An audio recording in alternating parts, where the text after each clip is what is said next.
สบายนี้ยามเช้าจ้าทุกคนมื้อนี้ก็จะมาถามทุกๆคนว่าเฮ็ดแนวใดเนาะตั้ง YouTube บ่ได้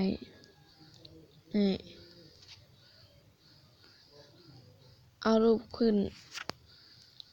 YouTube ก็บ่ได้เนาะมันเป็นอันเด้อบ่ฮู้เลย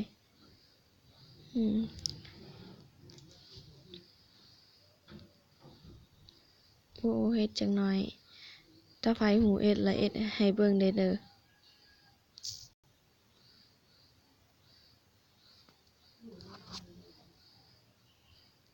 เอารูปโพสก็ขึ้นบ่ได้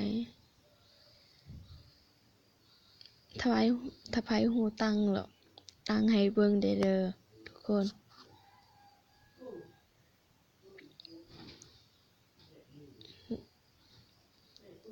ลาไปก่อนเนาะถ้าไผฮู้ตั้งแล้วตั้งให้เบิ่งได้เด้อทุกคนบาย